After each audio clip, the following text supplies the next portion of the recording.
Et rebonjour et bienvenue dans cette conclusion sur Positive Grid BIAS FX. Et on commence tout de suite par les points forts. Alors Arnaud, ton premier point fort, qu'est-ce que c'est? Tac! Une belle collection d'effets. Ouais, allez, ouais, c'est vrai.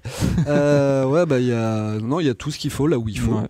C'est vrai que par rapport à la concurrence, ça se tient plutôt bien, surtout pour un logiciel qui est assez jeune en plus. Ouais, ça se tient. Dès le départ, ils ont quand même proposé une belle palette de pédales, des racks aussi, d'effets studio. Et d'ampli, voilà, le seul truc, bon, on verra après. Un très bon point. Des modélisations convaincantes, d'ailleurs. Ouais, il manque un S à modélisation, d'ailleurs. Ouais. Ouais, c'est moi qui ai modélisé l'orthographe du récapitulatif. Moi, je bosse encore sur les algos, hein, je suis désolé. C'est lamentable. Donc les modélisations, bon ça, en même temps, on était assez confiants à ce niveau-là, parce que c'est vrai que BAS-AMP nous avait plutôt convaincus à ce niveau-là. Oui, ça fait les gars. Donc là, on reste effectivement dans des sons très, très convaincants, et c'est plutôt bien aussi. Ouais. Le Tone Cloud et sa communauté. Et on avait aimé dans BIAS-AMP et on aime toujours ça. Voilà. C'est une très bonne idée de donner le pouvoir à la communauté et ce système-là est très bien foutu. Exactement. Voilà. La simplicité d'utilisation. Oui, on peut pas dire que ce soit compliqué. Non. Voilà. Quand ça marche, ça marche. Oui, voilà. Et puis bon, c'est vrai qu'il y a tellement de fonctions qui manquent que du coup, c'est simple. Hein. Mais bon, la preview de Tone Cloud, voilà. Ça, c'est bien. Voilà. C'est bien aussi. Ça, c'est très bien. C'est vraiment la grosse originalité. Si toute la concurrence pouvait s'inspirer de ça. En même temps, je vais faire ma mauvaise langue, des presets. Ça doit pas peser bien lourd non plus. Non, ça pèse pas bien lourd, mais ce qui est marrant, c'est que oui, non, ça pèse pas bien lourd. Oui, voilà. Mais bon, c'est bien de l'avoir. En fait, c'est sympa, je trouve. Ouais. C'est vraiment chouette. C'est assez sympa. La possibilité d'importer ses amplis de BIAS-AMP. Pour ceux qui ont déjà claqué 200 balles voilà. en BIAS-AMP, c'est sympa. Hein, parce qu'à la fin, ils ont quand même claqué 400 balles. Ouais, voilà. C'est une façon d'être cool pour eux, quoi. Exactement. Le Quick Snap, bon, ça c'est parce pratique. Que voilà, c'est très pratique. On s'est dit tiens, on aimerait bien mettre un plus, un point fort en plus, donc on s'est dit ça c'est pas mal. Parce que bon, les autres le font aussi, hein, les concurrents le font aussi, il faut le dire. Oui, c'est vrai. Ouais. Mais bon, c'est toujours bien. Et la section master qui effectivement est assez complète. C'est vrai qu'il en fallait une et elle est là. Elle est là, ça marche, c'est cool. La dispo sur iOS aussi. Bah ouais, c'est plutôt sympa parce qu'après tout, sur iOS, il coûte $30, je crois. Ouais. Ce qui est beaucoup moins quand même. Ce qui est beaucoup moins. Et alors après, à $30, on a la version de base. Oui, alors là pour le coup, je crois que sur les versions iOS, il y a beaucoup d'achats in-app. Voilà, après on achète, alors il y a des packs, des machins, je crois que on doit être à $3 l'effet ou je sais pas quoi. Donc ça peut revenir cher, mais ça peut être intéressant, d'autant que si vous avez ces petits plugins ou une interface qui gère bien votre iPad ou votre iPhone, vous pouvez bénéficier de la même qualité, des algos en tout cas. Dans votre séquenceur ou avec votre guitare, donc non, ça c'est plutôt cool. Ouais, plutôt cool. Bon, voilà, c'est fini pour les points forts, donc voilà. on commence les points faibles maintenant. Là on va bosser. Alors le premier point faible qui fait bien chier celui-là, c'est le volume des presets hétérogènes. Ça c'est vraiment relou quand vous passez d'un son à un autre et que voilà, les sons d'un seul coup ça vous explose à la gueule, vous baissez le son. Il y a ça et puis il y a cet effet psycho-acoustique où on a toujours l'impression que ce qui sonne fort sonne mieux et donc ce qui sonne moins fort sonne moins bien. Voilà. Et donc on est en train de parcourir les presets et tout à coup, juste parce que le preset qu'on écoute est à un volume tout petit, et ben on a l'impression que le son est pourri, alors que si on le charge et qu'on met le volume normal, en fait c'est bien. On se rend compte que c'est mal, donc du coup on passe à côté de choses bien, ce qui est un petit peu dommage. C'est dommage. Le deuxième point faible, peu de presets d'usine. Ouais, ils se sont pas foulés, parce que il y a quand même. Ils se sont dit allez, la communauté est là, ils vont nous faire des petits presets et puis nous, pendant ce temps-là, on part en vacances tranquille. Ouais, voilà. Ça sent un peu, ça sent un peu la fainéantise. Exactement. Voilà. Le navigateur de presets locaux rustiques. C'est vrai que sur le cloud, autant on a le moteur de recherche, on a les catégories qui sont pas trop mal faites, on va dire. Les presets locaux, c'est juste la loose, quoi. Je veux dire, il n'y a rien du tout. Non, c'est hallucinant. Et c'est... En 2015, quand même. Oui, en 2015, c'est à peine compréhensible.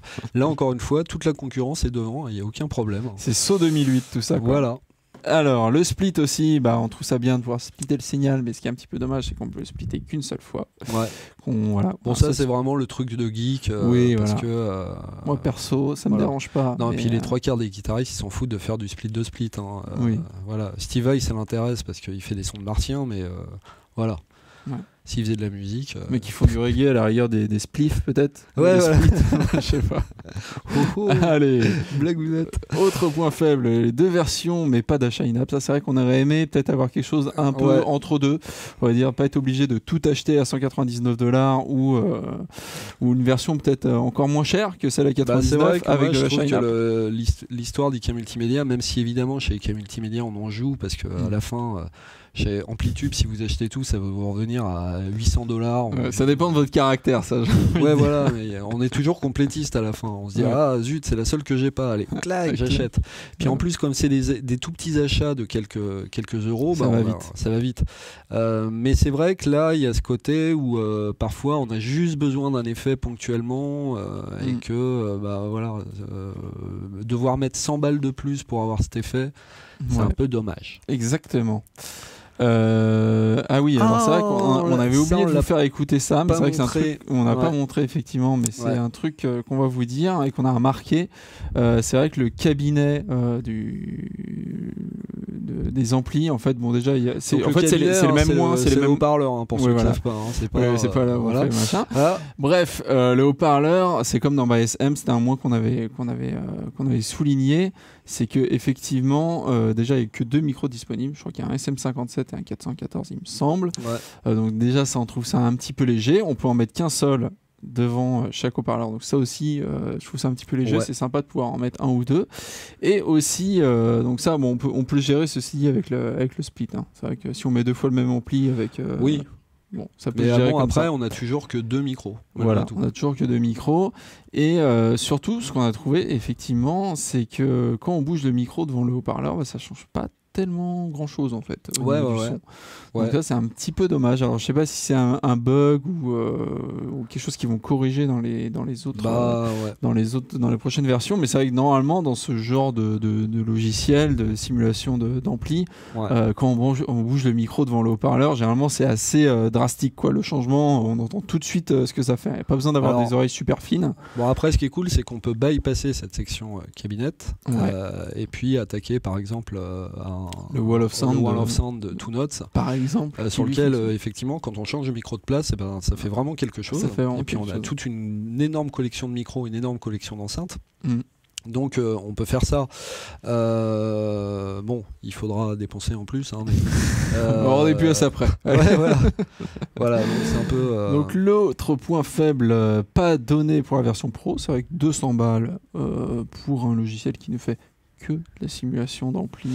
Disons que voilà, on a regardé, on a pris un peu le temps de regarder la concurrence. Alors la concurrence, c'est IK Multimédia, c'est Overload, c'est Guitar Rig, et puis même il y a après chez QSA, il y a des petites choses à 30 balles qui sonnent super bien. Alors oui, on est sur un produit quand même assez complet de prime abord, mais c'est vrai que il est diablement moins complet que les produits qui sont en face quoi. Les plus jeunes aussi, j'ai envie de te dire, c'est comme les stands, c'est-à-dire que les stands jeunes, souvent il leur manque plein de choses, mais bon, voilà, c'est souvent le problème avec les jeunes logiciels. C'est vrai qu'un logiciel comme Guitar Rig, ça existe depuis des années, Amplitube c'est pareil. Mais ça n'excuse pas tout, et je persiste à penser que Biasamp, ils auraient mis les effets dans Biasamp et continué de développer autour de Biasamp, ça aurait été très bien. On aurait eu quelque chose qui est proche de Revolver qui fait exactement tout ce que fait Biasamp et tout ce que fait BiasFX pour moins cher que l'un des deux. C'est vrai qu'en plus au niveau de l'offre commerciale, c'est un peu compliqué du coup parce qu'on a 4 produits quand même différents. Oui, voilà. Bon, c'est vrai que ça aurait été mieux de faire un seul produit pas en trop plus, cher. En plus, on n'a pas envie d'avoir ça dans son. Enfin, moi, je sais que dans ma stan, ça me saoule d'avoir 4 plugins pour gérer tout ça, quoi. Exactement. Donc c'est vrai que ça, d'un point de vue pratique et puis commercial, c'est pas super bien pensé. Non. Je trouve. Un autre moins, pas de midi-learn ni d'automation possible. C'est le dernier moins, mais moi j'ai mis à la fin parce que c'est mon moins préféré. Ouais. C'est vraiment le truc le plus pourri où en fait, je suis allé revoir le logiciel. Oui, t'as eu un doute même. J'ai relu le manuel et tout, j'ai retourné le PDF pour voir si derrière le PDF c'était mis et tout. Et non, en fait, les mecs, ils ont pas mis de midi-learn ni d'autom. Et là, on se dit, mon Dieu. À quoi sert d'avoir mis une Wawa donc du coup dans les effets, je sais pas comment on fait. Il y a une Wawa, hein, je sais plus. Enfin non, mais ou les Ottawa, enfin en tout cas, j'allais dire tous ces machins là. Enfin oui, on a envie de jouer avec quoi. De toute façon, c'est un petit peu dommage. Et c'est hallucinant. Et donc voilà. Donc la note finale, forcément, vous l'aurez deviné, ne sera pas exceptionnelle. Tu as un autre truc à rajouter ? Elle sera pas exceptionnelle, mais je vous dis, on a été très gentil. Ouais. Très gentil en lui donnant un 3 sur 5. 3 sur 5, donc c'est plus que la moyenne. 3 sur 5 parce que ça sonne quand même très bien. Mais c'est ça en fait, c'est que malgré tout, le principal est là. C'est-à-dire qu'il y a une belle collection d'effets et ça sonne bien. Donc c'est vrai qu'à partir de ce moment-là, il y a énormément de défauts, plein de choses à corriger, qui seront corrigées, on l'espère, dans les prochaines versions. Mais c'est vrai que voilà, malgré tout, l'essentiel est là, c'est-à-dire que ça sonne et il y a quand même pas mal de possibilités. Ouais, c'est comme tu le dis, ouais. Tout est en fait beaucoup de points faibles là, que l'on pointe sont des choses sur lesquelles ils peuvent corriger. Mais c'est oui, mais c'est faire des bonnes modélisations, c'est vraiment c'est pas donné à tout le monde. J'ai envie de dire, c'est d'autant plus rageant. Voilà, c'est ça qui est énervant. C'est ça qui est énervant. D'autant plus rageant, c'est qu'on sent que vous pouvez avoir un truc super. Et ben non, on l'a pas. Et puis c'est un peu pour ça qu'on a mis 3 sur 5. Je vois poindre à l'horizon une stratégie. Ils vont nous faire bias pédale de distorsion, après on va avoir bias pédale de modulation, bias ceci, bias cela, avec 256 plugins bias qui vont nous faire encore plein de plugins. Enfin, voilà, c'est... T'as des trucs qui t'énervent, c'est comme les logins pour se connecter sur leur site. Je te lance là-dessus. Ah merde. Je vous ai pas raconté. Pour se connecter sur le site, il y a 2 logins en fait. Il y a un login pour la partie store et un login pour accéder à l'aide. Et en fait, c'est pas le même. Ouais. Je sais pas pourquoi. Et c'est vrai qu'on s'est pris la tête un certain temps, on a réinitialisé je sais pas combien de fois nos mots de passe. Parce qu'en fait, on n'avait pas compris qu'effectivement, pour accéder au store et pour accéder à l'aide, en fait, c'était pas les mêmes logins. Mais c'est juste très mal foutu. Ouais. Donc ça, c'était le dernier petit coup de gueule. Donc 3 sur 5, 3 étoiles. Donc voilà. Et c'est bien payé. Un logiciel, on va dire, qui sonne bien et qui offre une belle collection d'effets, mais qui a encore beaucoup de points faibles. Donc voilà, avant de vous jeter dessus, vérifiez bien que voilà, aucun point faible n'est vraiment rédhibitoire. Ouais, et puis regardez aussi bien la concurrence. Hein. En fait, ce qui est bien, c'est que comme ce logiciel est récent, j'allais dire les simulations sont next-gen. Ouais. Le problème qu'on a avec Amplitube ou avec Guitar Rig, c'est que pour des raisons de rétrocompatibilité, pour que les gens qui ont bossé avec Guitar Rig depuis des lustres puissent toujours ouvrir leurs anciens projets, retrouver et que ce soit cohérent dans les mixages qu'ils avaient fait, y a des modélisations dedans qui datent d'il y a 10 ans. Ouais. Et donc on des sons mais pourrissimes. C'est vrai que ça a beaucoup évolué. Voilà. C'est vrai qu'on a testé Bias Amp, c'est vrai que c'est un des premiers trucs qui nous a frappé. C'est que oui, effectivement, ça sonne vraiment bien. Voilà, de manière générale, tout sonne bien. Alors que dans Amplitube ou Guitar Rig, par exemple, qui sont des vieux de la vieille, il y a des trucs vraiment que ça fait... Ouais, les trucs récents, ça sonne aussi bien. Voilà, mais les trucs récents sonnent pareil, super bien, mais les vieux trucs, c'est terrible. Exactement. Et donc voilà. Donc voilà, l'émission est terminée. Vous pouvez vous abonner à notre chaîne. D'ailleurs, vous êtes obligés. Hein, sinon, votre ordinateur va exploser d'ici 5 secondes. Donc cliquez vite. On peut le faire. Et puis on vous dit à très bientôt pour... allez, la prochaine fois, on va retester une stan. Hein, on peut le dire. On va essayer. Hein, parce qu'on aime bien ça. Quoi. Allez, à bientôt. Ciao.